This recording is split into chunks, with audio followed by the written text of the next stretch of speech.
En Universitario de Deportes se inició oficialmente la nueva era de Héctor Cúper. El entrenador argentino sonaba con fuerza en los pasillos del Monumental y finalmente la administración de Franco Velasco hizo cerrar el acuerdo para intentar salvar el semestre.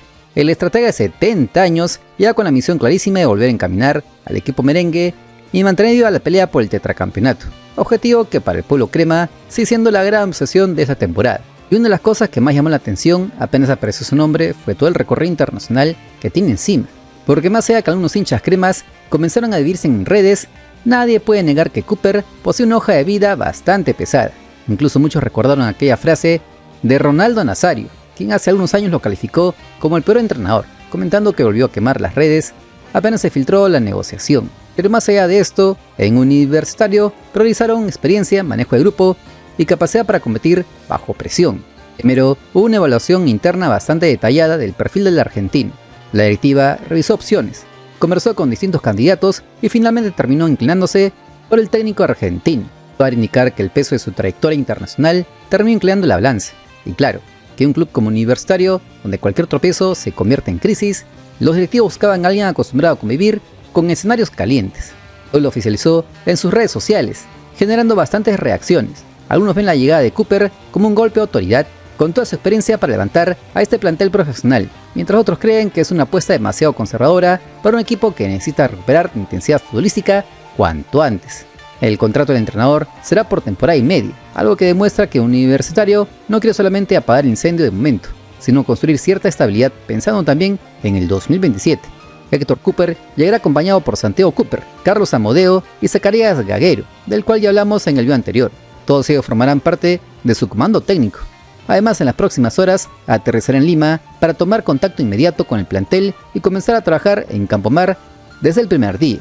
Ahora, de las grandes novedades que se tiene es ver con qué idea futbolística va a implementar en este equipo crema, porque si algo que caracteriza a Héctor Cúper es el pragmatismo. No es un entrenador cerrado en un único esquema ni un técnico obsesionado por el show, todo lo contrario. Su carrera siempre estuvo marcada por priorizar orden táctico, sacrificio colectivo y mucha disciplina dentro de la cancha.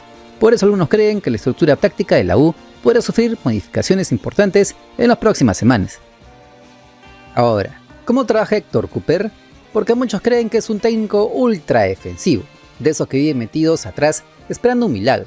La realidad es bastante distinta. Como se venía comentando hace años, en el fútbol internacional, el argentino armó equipos recontra incómodos, durísimos de romper y con una identidad táctica que hasta hoy sigue siendo respetada. No el típico entrenador del toque bonito o de la posesión infinita para todas las estadísticas. Lo suyo iba por otro lado, orden, intensidad y competir como si cada partido fuera una guerra. Y claro, muchos recuerdan solamente aquellas finales europeas perdidas con el Valencia de España, pero pocos hablan de cómo logró llevar planteles sin tanto hype a pelear contra gigantes del continente como el Real Madrid o el Bayern Múnich. Porque los equipos de Cúper tenían algo que fastidiaba muchísimo al rival. Eran compactos, agresivos, tanto para cerrar espacios como mentalmente fortísimos. De esos equipos que te cortan el ritmo, te ensucian el partido y terminan desesperando hasta el más técnico. Ahí estaba la mano del profe, nada quedaba librado al azar, cada movimiento tenía sentido. Y por eso durante años fue considerado uno de los técnicos más competitivos del mundo, aunque algunos quisieran bajarle el dedo por no jugar bonito. Y si hablamos de su sistema táctico, hay algo clarísimo. Cúper nunca fue un entrenador casado con un solo dibujo, pero sí tenía estructuras que repetía constantemente dependiendo del plantel. El famoso 4-4-2 fue prácticamente una marca registrada en buena parte de su carrera profesional. 2 delanteros arriba, mediocampo ordenado y laterales con recorrido permanente. Todo muy equilibrado, todo muy calculado. Ese doble 9 era clave. Generalmente colocaba un atacante más potente físicamente y otro más rápido para atacar espacio. Uno chocaba con los centrales y el otro aparecía libre. Pero más allá de los nombres, lo importante era el funcionamiento colectivo. Los mediocampistas jamás rompían líneas sin sentido, nada de volantes desordenados, dejando huecos por todos lados. En los equipos de Cúper, cada futbolista sabía exactamente qué hacer dentro del campo de juego. Y ahí aparece uno de los conceptos más importantes de su fútbol, las líneas juntas. Sus equipos reducían espacios constantemente. Si el rival avanzaba, todo el bloque retrocedía compacto. Si el adversario intentaba circular por dentro, rápidamente se cerraban los caminos. Era un fútbol práctico, sí, pero tremendamente competitivo. Y en torneos largos, eso muchas veces vale más que jugar una pechanguita llena de lujo inútil. Con el paso de los años también empezó a utilizar, y con mucha frecuencia, el 4-2-3-1, sobre todo cuando el fútbol moderno comenzó a exigir más control de la mitad de la cancha. Ahí apareció el famoso doble pivote para proteger la defensa y darle equilibrio al equipo, mientras muchos técnicos querían salir jugando bonito, aunque perdían la pelota en zonas peligrosas. Cooper priorizaba la seguridad, recuperar primero, arriesgar después, y eso tiene mucho que ver con la mentalidad del argentino. Él siempre creyó que un equipo sólido defensivamente iba a competir en cualquier escenario. Por eso sus mediocampistas centrales eran futbolistas de recorrido, disciplina táctica y bastante sacrificio, no de futbolistas que abandonen posiciones de capricho. El orden era sagrado, aunque muchos no lo recuerden. También trabajó el 4-3-3 dependiendo del contexto y las características del plantel, sobre todo cuando necesitaba amplitud ofensiva. Ahí aparecían extremos abiertos para atacar muy rápido por las bandas, pero incluso usando sistemas más ofensivos, jamás perdía la estructura defensiva. Y eso es algo que los hinchas muchas veces no entienden. El dibujo puede cambiar, pero la idea seguía siendo la misma: compactar líneas, presionar en bloque, no regalar espacios, atacar rápido, es verdad, ser vertical. Esa era la esencia del fútbol de Cooper. Sus equipos no buscaban tener la pelota por tenerla, querían recuperar y lastimar rápido, pocos toques, mucha agresividad y transiciones veloces. Ahí estaba gran parte del peligro, y también se encuentra algunas similitudes con el juego del equipo de Jorge Fossati. Y claro, cuando necesitaba cerrar partidos, aparecía el lado más conservador del técnico argentino. Muchas veces transformaba el sistema de un 4-5-1 o incluso un 4-4-1 para proteger resultados, 5 hombres en el medio, repliegue intenso y un delantero aislado arriba peleando solo. A varios hinchas este estilo les terminaba quemando las redes sociales porque sienten que el equipo retrocede demasiado, pero hay que decirlo también, le funcionaba muchísimo, porque los equipos de Cooper no defendían por defender, había coordinación total, todos corrían, todos cerraban líneas de pase, todos entendían cuándo presionar y cuándo esperar, y eso hacía que fueran equipos durísimos de enfrentar, incluso con planteles inferiores técnicamente. La fase defensiva era el verdadero corazón de sus equipos, generalmente defendían en bloque medio o bloque bajo, eran equipos suicidas yendo hacia arriba todo el tiempo, preferían incomodar desde el orden, cerrar espacios interiores y obligar al rival a jugar por fuera. Ahí recién atacaban con agresividad, además la presión era zonal, nada de perseguir jugadores como desesperados por toda la cancha. Cada futbolista cuidaba su sector y mantenía la estructura compacta, defensa y mediocampo casi pegados, y en el fútbol moderno eso sigue siendo clave. Ahora, donde realmente hacían daño sus equipos eran en las transiciones. Apenas recuperaban la pelota, la idea era clarísima: verticalidad inmediata, nada de tocar hacia atrás, 20 toques para la foto, nada de eso. Buscaban rápido el espacio libre y atacaban profundo. Ese era el sello, y por eso sus equipos eran peligrosísimos en contragolpe, especialmente cuando tenían extremos rápidos o delanteros fuertes físicamente.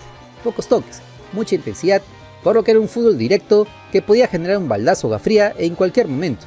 Ofensivamente sus equipos eran bastante prácticos, centros laterales y subidas constantes de los laterales. Cuando la pelota llegaba a la banda, normalmente habían varios jugadores atacando el área rival, y eso explica por qué sus equipos hacían tanto daño por arriba sin necesidad de generar 20 ocasiones de gol. Y una de las cosas que más trabajaba Cooper era la pelota parada. Allí parecía casi una obsesión táctica. Para él no era una jugada más, era una herramienta estratégica.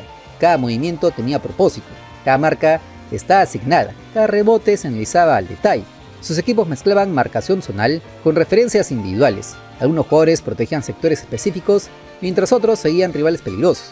La prioridad era ganar el primer duelo aéreo, pero también controlar la segunda pelota, algo que muchos técnicos dejan totalmente abandonado. Incluso cuando atacaban en corners o tiros libres, jamás perdían equilibrio defensivo. Siempre dejaban hombres preparados para cortar contragolpes, porque el orden estaba por encima de todo. Ahí está la esencia del profe argentino. Ofensivamente las jugadas eran simples, pero muy efectivas. Mucho ataque al primer palo, movimientos cruzados y arrastres para liberar espacios. Nada de hornos innecesarios, todo pensado para competir, todo trabajado hasta el cansancio en entrenamientos. Por eso Héctor Cooper sigue siendo un técnico respetado en el fútbol mundial, porque más allá de modas tácticas o posiciones eternas, sus equipos siempre tuvieron algo que incomoda: disciplina y organización. Y en el fútbol profesional de alto nivel, eso vale oro. Dicho todo esto, Cooper podría probar con este Universitario de Deportes su 4-4-2 clásico, o incluso una variante, con el 4-2-3-1 o el 4-3, aunque para eso debería contratar con suma urgencia un par de laterales por ambas bandas, o empezar a probar los que tienen el plantel en esa posición, como Andy Polo, José Carabalí, César Inga, Hugo Kajima, Anderson Santamaría o Caín Fara. Además se entiende que los que no corran no van a jugar, como el caso de Edinson Flores o Jesús Castillo. Por eso es que el mercado de pases de este medio año es de los más esperados en Universitario. Pero ¿tú qué opinas? ¿Crees que el sistema de Cooper funcionará en este Universitario? ¿Lograrán el anhelado tetracampeonato? Ya sabes que te leo atentamente comentarios porque somos el único canal que responde a todas tus opiniones con mensajes de voz. Entonces queda claro que lo de Cooper va a ser complicado, va a ser una transición media compleja, porque si bien es un técnico que se reconoce, que yo veo ciertos patrones similares a los de Fossati en la U, en su tricampeón, no es exactamente el mismo técnico, ¿no? Es un técnico distinto, que tiene carácter, obviamente que también mucho se habla acerca de su llegada con los jugadores, claro, con los jugadores que se adaptan a su juego, ¿no? Los que son un poco rebeldes, como que no la pasan muy bien, ¿no? Pero igual es un técnico con muchos galones, es bien difícil de que no le hagan caso, ¿no? Después veremos qué le ocurre en el camino, veremos si es que este técnico puede encajar, puede llegar al futbolista. Siendo un argentino, se entiende que también ese trato con el jugador es un poco más directo, ¿no? A pesar de que él es un técnico que ha hecho básicamente su carrera en Europa. De hecho vuelve a dirigir a Sudamérica después de décadas, así que vamos a ver qué tal, cómo está adaptado a este nuevo equipo en Perú, y sobre todo, como decíamos ayer, si se adapta a las carencias de nuestro fútbol, pues, ¿no? Porque una cosa es dirigir incluso en selecciones de Asia, y ya ni que es en Europa, que dirigir nuestro fútbol peruano, ¿no? Que no es de los mejores, es de los peores en el continente, y eso por ahí puede deschavar, llevar un límite a los técnicos. Lo hizo por ejemplo con Autori, que está ya harto de nuestro fútbol, no solamente de Cristal, harto de los viajes, del calor, de la altura. Al final ya le fastidiaba estar sentado en el banquillo de Cristal. Igual va a pasar con Cooper, ¿no? O sea, va a tener que enfrentarse a nuestras penurias, a nuestras carencias, los viajes largos a las provincias, los viajes a la altura, no siempre jugar en canchas como el Monumental, sino peores, ¿no? Donde la pelota no rueda. Y va a tener que adaptarse, pues, ¿no? Va a tener que entender que debe armar dos equipos. Uno con la intensidad con la que él suele jugar en el llano, en Lima, y otro distinto, un poco más conservador cuando juega en provincia, sobre todo en altura. Entonces ahí sí va a ser digamos que va a ser distinto, ¿no? Ojalá lo entienda. A Fossati le costaba, pues, ¿no? El primer año que tuvo con la U, en el 2023, le costó entender esto, le costó entender de que no podía jugar igual en todos los partidos, ni en la altura ni en el llano, y si bien le alcanzó para ser campeón en el 2023, estuvo muy poco de no hacerlo también, pues, ¿no?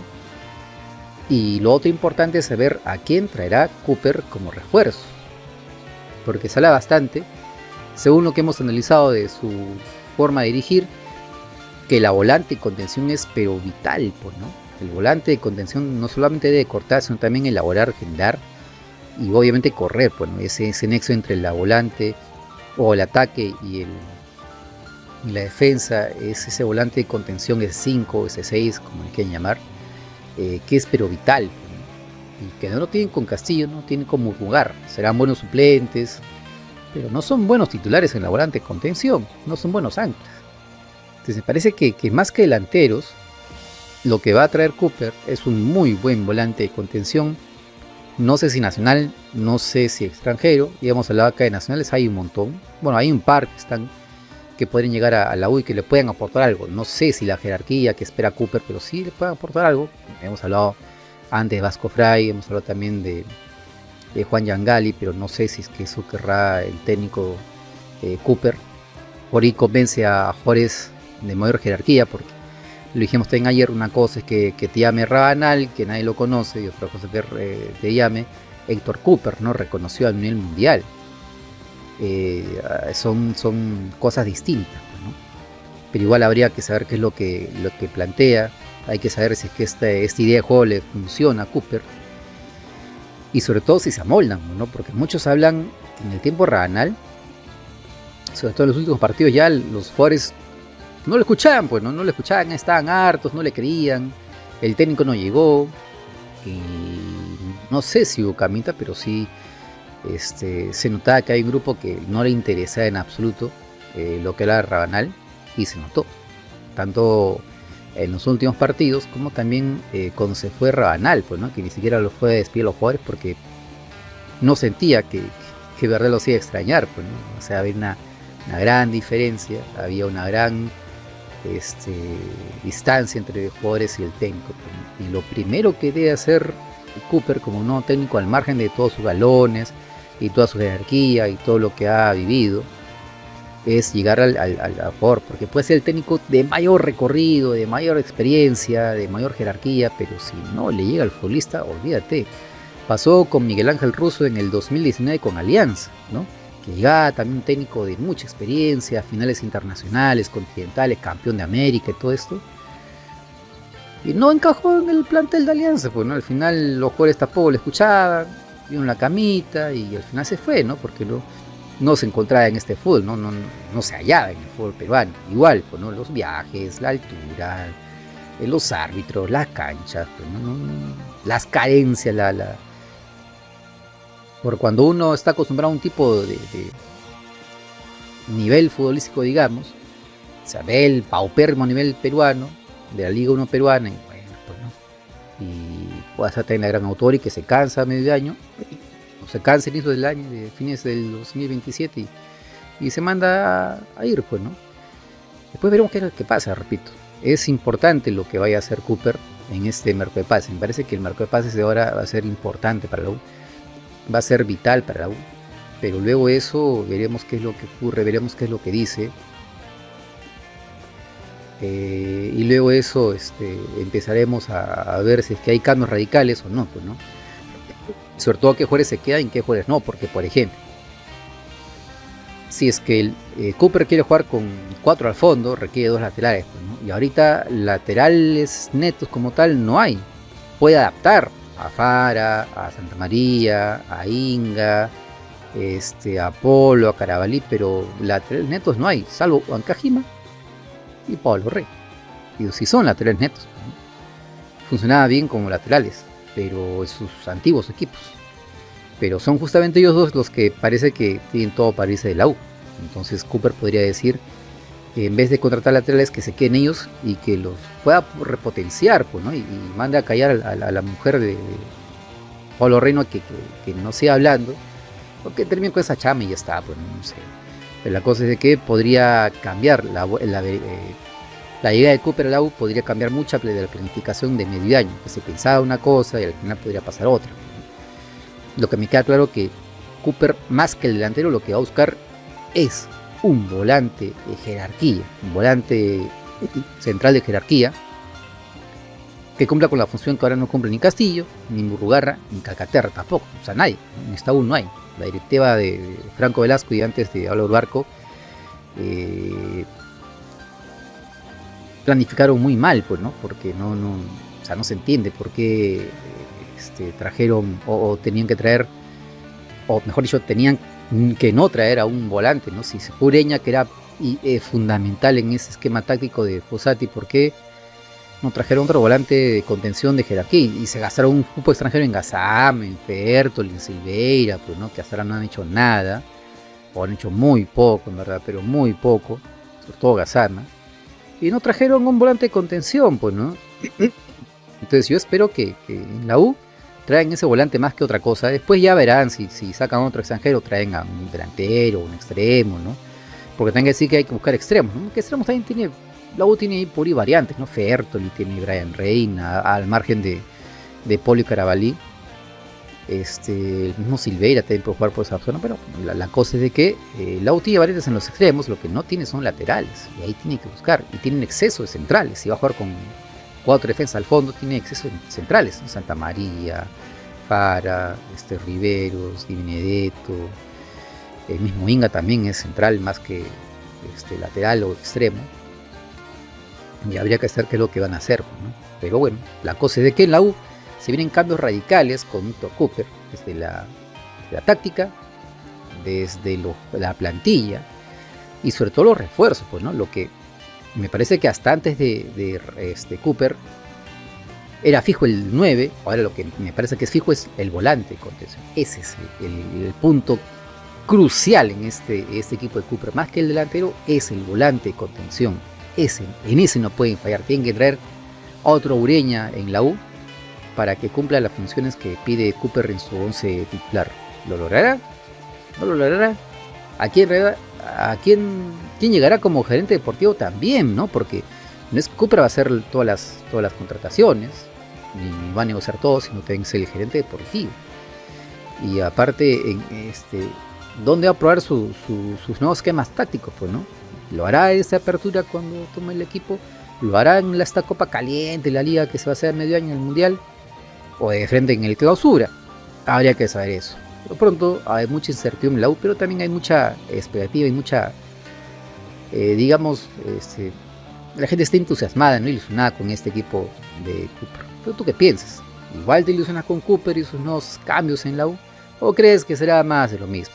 Ya sabes que los comentarios son todos tuyos, porque somos el único canal que responde a todas tus opiniones con mensaje de voz. Si te gustó el video, like, comparte, suscríbete con la campanita. Nos vemos mañana más tarde así, toda la semana. ¡Chau!